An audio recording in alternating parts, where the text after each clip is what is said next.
The New York Giants defense has come alive. We're taking a look at the improvement of this unit over the last couple of weeks, and we'll hear from Leonard Williams about it as well. That's coming up next on the Locked On Giants podcast. You are Locked On Giants, your daily New York Giants podcast. Part of the Locked On Podcast Network, your team every day.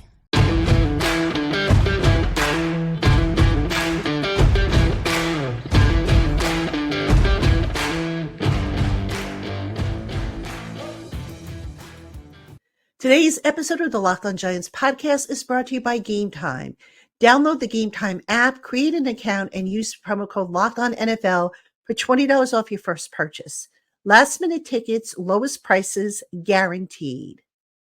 Hello, New York Giant fans, and welcome to another edition of the Locked On Giants podcast, part of the Locked On Podcast family, your team every day. My name is Patricia Traina, P-Train, and I want to give a shout-out to all my everydayers, to my Locked On Giants community members, those of you who are on the subtext program, to my newcomers and everybody in between. You guys rock. Thank you so much for your support, and thank you for making us your first listen of the day, or if you watch on YouTube, your first watch of the day. And on today's Locked On Giants podcast, the New York Giants defense has finally woken up.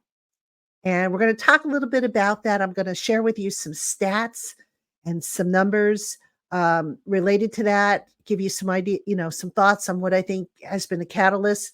And I also have a clip from Leonard Williams about this very same topic, why the defense has suddenly kind of, woken up, and just in the nick of time, I might add. So that'll be our first segment. Then on our second segment, I'll give you an injury update. There were some roster moves made on Tuesday, so we'll talk about those. And plus, I'll tell you the latest of what I know about some of the injuries that are probably on your mind, like Daniel Jones, John Michael Schmitz, and so forth. And then finally, in the final segment, we'll talk a little bit about the New York Jets, who face the Giants next this Sunday, as a matter of fact, at MetLife Stadium. No, not JetLife Stadium, Aaron Rodgers, if you're listening, which I'm sure he's not. MetLife Stadium. Giant Stadium is what it should be called, but it's MetLife Stadium. We'll give MetLife its props. But anyway, we'll talk about just some early things to keep an eye on. I've got some numbers, some early keys, and so we'll just go over that ahead of our crossover show, which will be on Thursday, and more about that later on. So thank you again for tuning in. Let's talk Giants defense.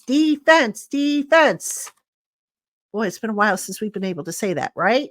Giants defense. Now, coming out at the gate, we all know that the Giants got off to a slow start. They had some new pieces, but pretty much the same guys came back. All right, so you had Dexter Lawrence and Leonard Williams up front. Kayvon Thibodeau, obviously, year two. Azeez Ojulari started off the season. He's been injured. Jihad Ward's mixed in there. In the linebacker core, Bobby Okereke being a newcomer, but an upgrade. He had to get used to the new defense. Adoree Jackson was a returnee from last year. And then you had rookie Deonte Banks on the other side with Trey Hawkins sprinkled in. And then, of course, your safeties, Jason Pinnock and Xavier McKinney. And just overall, the first 5 games of the season, this defense just looked out of whack. All right, so let me give you some numbers here. Over the first 5 games, they allowed an average of 30.6 points per game. They averaged 9.2 missed tackles. Remember, missed tackles was a big problem for the Giants. They generated an average of 12.8 pressures per game, and they only recorded 5 sacks. Right, that's in their first 5 games. Now, by comparison, the last 2 games, let's look at the numbers there. Over the last 2 games, the Giants have missed an average of just 5 tackles per game. They have increased their pressures to an average of 23 per game. Yeah, that's a big jump. And basically, you got guys settling in. They're being able to play faster. You know, guys that were kind of invisible to start the year, like, There was questions about Thibodeau, who I think was being misused, quite honestly. They had him dropping back into coverage a lot. They have him hunting now at the quarterback, which is really what he should be doing. Deonte Banks has been playing lights out. I'll talk about him in just a second. Sexy Dexy, Dexter Lawrence has been playing lights out. So let me give you some numbers for the individuals that kind of stood out to me when I was researching this segment. Banks is tied for 8th amongst his peers who have played in at least 200 coverage snaps, and he has allowed 55.6% of the pass targets against him to be completed. That's not too bad. Thibodeau, I mentioned him before. He has been in coverage 39 snaps, according to Pro Football Focus, but he leads the Giants in sacks, 5.5. Right. And he is second in quarterback hits with 7 behind Dexter Lawrence's 9. So Thibodeau really, hitting his stride and being able to hunt the quarterback, force, the quarterback into the ground. Just doing a real good job for Thibodeau. And Lawrence, let's talk about him. Lawrence, of course, got the big payday in the offseason. He is currently ranked as Pro Football Focus's second best overall defensive interior lineman through 7 weeks, behind Jalen Carter of the Eagles. And Lawrence's 29 pressures are just 6 behind league leader Aaron Donald of the Rams. So Lawrence really having an impact on the Giants defense. Now, one other thing that the Giants kind of did over the last couple of games, not so much against Washington, but I'm talking going back to Miami and Buffalo, is there was a little bit of a philosophy shift. And part of that was because of who they were playing and, the speed they were facing. But Wink Martindale, the defensive coordinator, decided to not blitz as much against Miami and Buffalo. And again, that could be because, when you've got track stars at receiver that you've got to defend, you want to protect the back end of your defense. But let me give you some numbers on that as well. So in weeks 4 through 6, the Giants blitz percentage were season lows, 9% against Miami and 19% against the Buffalo Bills. All right. And again, that was to better protect the back end of the defense against those speedsters, because if you're sending a defensive back in on a blitz, you're taking somebody out of coverage. Now, against the Commanders, Martindale went right back to throwing open the floodgates and letting his players hunt. They went against an offensive line, which obviously gave up a lot of sacks coming in. I think the Commanders coming into that game last week had allowed the most sacks against their quarterback. So Sam Howell, the quarterback, was blitzed on 63.6% of his dropbacks, and he went 12 of 25 for 161 yards with an interception. So the Giants getting back to Giant football. So basically, sometimes you had to step back a little bit to get to where you need to be. And, there are other factors involved here. And this is where, I want to bring in a quote from Leonard Williams, who during Monday's conference call with reporters was asked about this, about the big change and how, or why I should say, the defense has gotten so much better. So let me play that clip for you right now. I think there's quite a few factors, actually. I feel like we have a young team. There's some rookies that are starting on the team that, have to get adjusted to the speed of the game, like where their teammates are going to be on certain plays, like all these adjustments. There's players from different systems, whether they're older or younger. They're coming into a new system and have to develop new ways of playing with each other. There's different, ways people play with their front and backers, like how they fit off of each other and things like that. And, throughout the beginning of the season, when we knew we were struggling in those areas, we clearly try to harness in and, correct those areas of the defense. And I think we have such a good brotherhood on defense that we really take pride in doing our job for the man next to us. And when it's something that we focus on and harp on, I think everybody takes pride in fixing it. All right. So that was Leonard Williams kind of giving his 2 cents on how the Giants defense came together.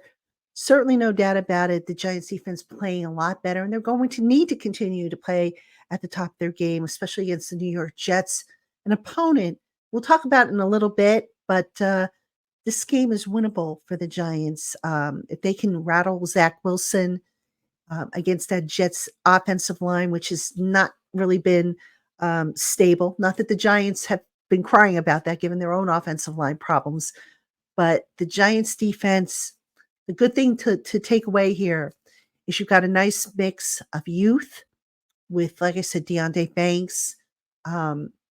Dexter is still young. Bobby Okereke is still kind of young. Xavier McKinney, Jason Pinnock, Trey Hawkins, Kayvon Thibodeau. So the young guys are stepping up. And, how cool is it to see, especially those second-year players step up, because those were the guys that I think a lot of us had question marks about coming into this season. All right, coming up next, I'll give you an injury update. What I know about the Giants injured report, that'll be right after this. Hey, Giant fans, if you want to secure tickets to your favorite concert shows and sporting events without the stress, you need to check out Game Time, the fast and easy way to buy tickets right up until the day of the event. With amazing deals on last-minute tickets and their best prices guaranteed, you can stop stressing over the tickets and start getting hyped for the fun that you're going to have. With Game Time, you not only get the lowest prices guaranteed, you also get a clear image of the view of your seat in the venue. And they offer event cancellation protection as well. And if you find tickets in the same section and row for less, Game Time will credit you 110% of the difference. So go ahead and snag the tickets without the stress with Game Time. Download the Game Time app, create an account, and use the promo code LOCKEDONNFL for $20 off your first purchase. Last minute tickets, lowest prices guaranteed. Terms apply. Again, that's promo code LOCKEDONNFL for $20 off your first purchase. All right, everybody, welcome back to the Locked On Giants podcast. You have me, Patricia Traina, P-Train. And on this segment, I'm going to tell you what I know about the Giants injured. Now, disclaimer, or, just a note before I get started. I'm recording this on Tuesday night. So the first injury report is not out yet. It will be out on Wednesday. Here's kind of what I think we're looking at as far as this injury report goes. We'll start with Daniel Jones. Daniel Jones did his weekly spot on the Up and Adams podcast. Still not cleared for contact. I don't get a warm and fuzzy feeling that Daniel Jones is going to be ready for Sunday's game against the Jets. There was, I know as of Sunday, when I was walking around the locker room doing post game, some people I was talking to kind of expressed that there was optimism that Daniel Jones might be cleared for contact early this week. That has not happened. Now, could it happen conceivably Wednesday or Thursday? Sure, it could. But I'm not getting a warm and fuzzy feeling about it. And, Brian Dable will probably, tell everybody that if Daniel's limited, there's a chance he could play if he gets cleared by Sunday's game. I don't buy it. I'm sorry. He said that last week and it didn't happen.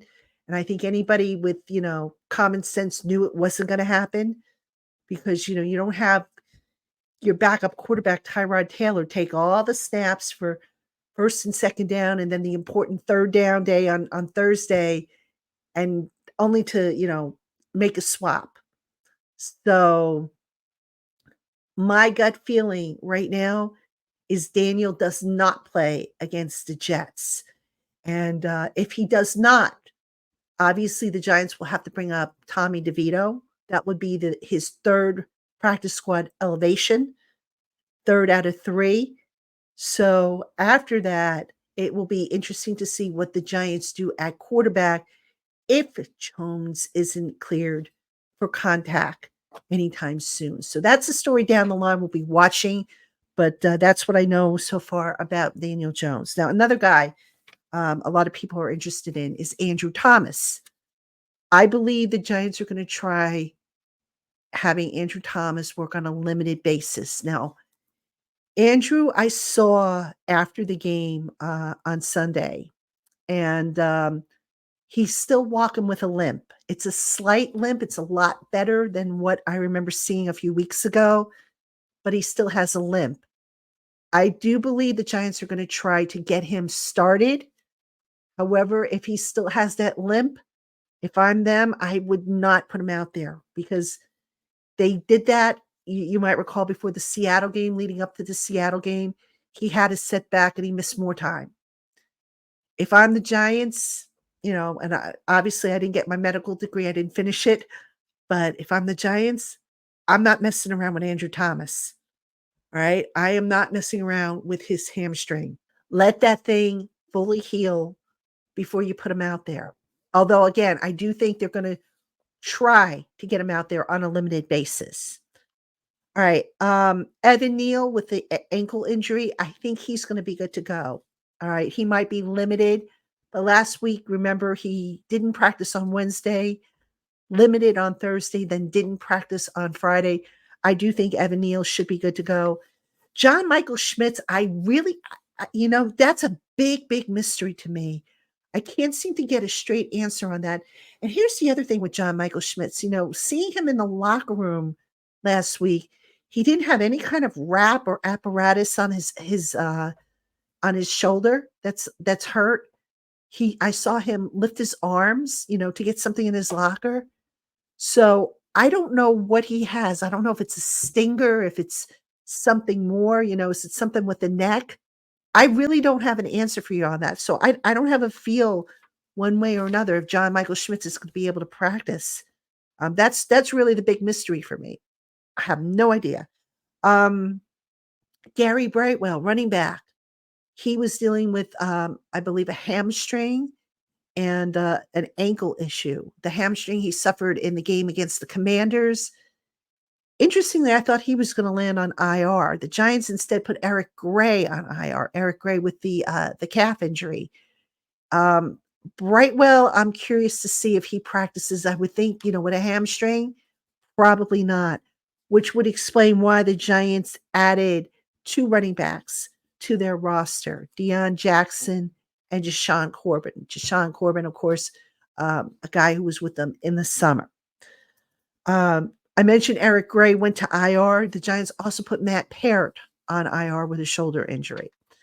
So that's kind of where things are at right now. And I know some of you have also asked me about Aaron Robinson and what's the status with him. I haven't checked in with him in a few weeks. Last I did, he was getting, he told me he was feeling better. He was close. He was ready to come back. But at this point, given the injury situation elsewhere, do the Giants really want to cut at another position to add to a cornerback unit, which is relatively healthy at this point? I don't know that it makes sense. So Aaron Robinson could be looking at kind of sitting on PUP for a little while longer because, the Giants, obviously, they have needs on the offensive line, at running back, so it just, you got to take all that into consideration, which is what I think they're going to do. So Aaron Robinson probably going to sit this one out for another, week at least before his window opens. And when, his window does open, they've got 21 days in which to make a decision about him. All right. Coming up next, going to do an early look at the New York Jets. I have some notes, some numbers, tell you some keys that I think will help the Giants win. That'll be right after this. Hey, Giant fans, these days, every new potential hire can feel like a high-stakes wager for your small business. You want to be 100% certain that you have access to the best qualified candidates available, right? So that's why you have to check out LinkedIn Jobs. LinkedIn Jobs helps you find the right people for your team faster and for free. I myself have used LinkedIn Jobs to find aspiring writers and editors for the Giants Country site that I run over on SI's Fan Nation, and the process is not only super easy, but a big time saver. Simply add your job and the purple hashtag hiring frame to your LinkedIn profile to spread the word that you're hiring. Simple tools like screening questions make it easy to focus on candidates with just the right skills and experience so that you can quickly prioritize whom you'd like to interview and hire. So don't spend time sorting through endless resumes and dead-end leads. Put LinkedIn jobs to work for you today for free by visiting linkedin.com/lockedonnfl. Terms and conditions apply. Hey, Giant fans, if you're looking for a fun and different way to play fantasy football this season, you need to check out Prize Picks. Just pick 2 or more players, predict their stats, and then sit back and see how they perform. It takes less than 60 seconds to make an entry, and best of all, you can turn a few bucks into some nice cash with the right projections. Prize Picks is the #1 daily fantasy sports app known for its quick withdrawals, easy gameplay, and wide selection of players and stat types. And they offer weekly promotions that can lead to big payouts like Taco Tuesday, when each Tuesday Prize Picks discounts select player projections up to 25% to provide even more value. So what are you waiting for? Go to prizepicks.com/lockedonnfl and use the promo code LOCKEDONNFL for a first deposit match up to $100. That's prizepicks.com/lockedonnfl. And that promo code is LOCKEDONNFL for your first deposit match up to $100. Prize Picks, daily fantasy sports made easy. All right, everybody, welcome back to the Locked On Giants podcast. I'm Patricia Traynor, your host. And in this segment, we're going to talk a little bit about the Jets. Now, tomorrow is going to be our crossover show with John Butchko, who is the host of Locked On Jets. And we're going to get into the matchups, the key storylines, and all that stuff in a little bit more detail than what I'm going to do in this segment. But I'm going to kind of give you a little bit of an overview as to what I'm thinking the Giants need to do in order to come away with a win and squash this ridiculous Jet Life Stadium that the Jets seem to think they have a right to call MetLife Stadium, or really Giant Stadium. So let's get to it. Now, I do think one of the top keys for the Giants is going to be Saquon Barkley. The Jets defense is allowing 135.2 yards on the ground per game average. Okay. That is 26th in the NFL. Saquon is going to be huge in this game. I think how Saquon goes is pretty much how that offense is going to go.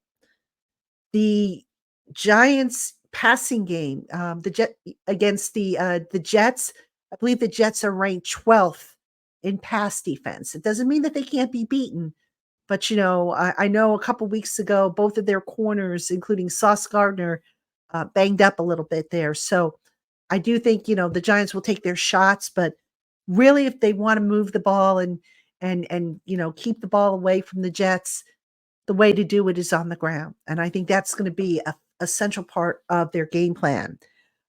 The other thing, and this is a huge, huge, huge issue. Special teams. Now, the Jets' special teams are ranked really high in the NFL.